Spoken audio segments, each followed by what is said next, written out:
make sure you can see the big centre forward. I don't believe that. Do you think he's... Which is why his time is up. The players then? Because for 20 years, well, not 20 years, but certainly in the Champions League, you know, Arsenal have been to one final and a semi-final in 20 years. Despite getting through into it year in, year out, they have not done that. They've not been able, as I said at the top of the show, to play that counter-attacking football. The ability to absorb pressure and then go back and hit people. You see, at the top of the club then now, as we sit here today, is the decision already been made? Has it been already made? No, it's down to Arsene Wenger, Jim. And the problem is, he has, by design, as I said last night on Twitter, either by design or otherwise, he's created a vacuum at Arsenal.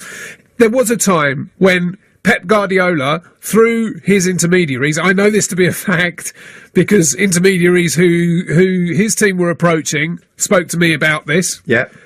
He was after the Arsenal job. That was when he was in New York, after he'd left Barcelona. He was on his sabbatical. He'd have come back. His first job back in football after Barcelona wouldn't have been Bayern Munich. It would have been Arsenal. But instead, the board gave the job to Arsene Wenger again. They extended his contract. So there and then, Guardiola said, "Come and get me." Arsenal. Yeah, absolutely. He said, he said, "Is a job available for me?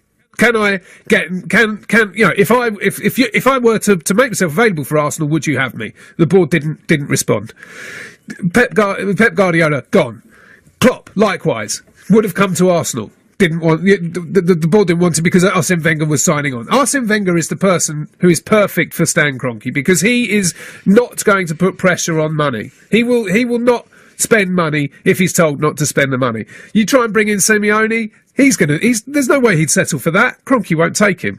Tuchel, you know, what's he actually really done? He's got this massive reputation because he's followed Klopp, who was unbelievable for Borussia Dortmund, a Champions League final, winning the title in Bayern Munich's Germany. Incredible job that he did out there. Tuchel's taken on those reins, and he's been okay, he's lost some of his top players, and it's been a hard job. But would he be the man to come in and transform Arsenal from where they are now?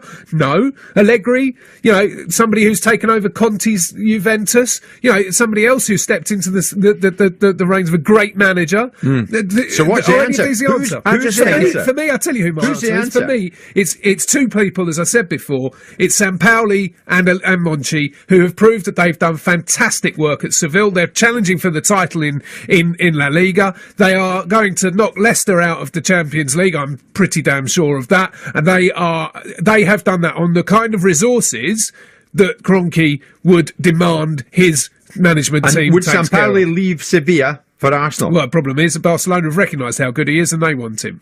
The problem is Roma have recognised how good Monchi is and they want him. If Arsenal have their wits about them in that board, and Ivan, God help me, I hope you're listening, go out and get in touch with them. They are leaving Seville, and if they don't come to Arsenal, that is a dereliction of duty from the Arsenal board and establishment. You are failing in your job if you don't get a management team to come to what is the most attractive club where there is going to be change. You know, okay, if you can get Barcelona, lovely, but Arsenal, after years of underachievement, you can transform Arsenal into world beaters.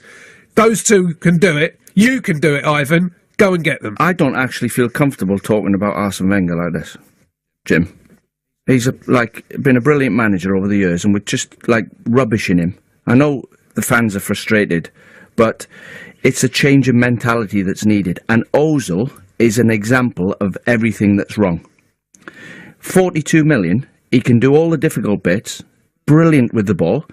I'd get him in a room and say, I'm thinking of leaving you out. How can that be possible? I'm thinking of leaving you out against Bayern Munich. Why do you think I'm going to leave you out? And let him answer it.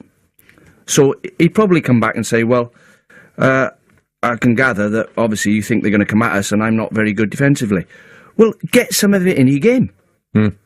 Because people can stop you. If you've got no aggression in your game and you're not prepared to sacrifice your own game to stop the opposition, how can you get any better? That's why teams won't sign you.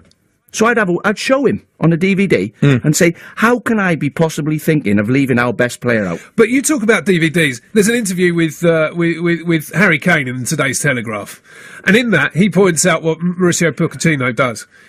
Matt, do you know what? I was leading right to that. Go on, let's and talk you've about it. taken me right to it. Terrific stuff. The other side of the break for that. I don't think we're being disrespectful to Wenger, Dean. I think we're being very, very careful with our choice of words. But you can see in front of you the number of calls that are coming through, the number of texts that are coming through, and the tweets that are coming through. And it would be a dereliction of our duty if we didn't address it. Jim White on TalkSport. Jim White on TalkSport.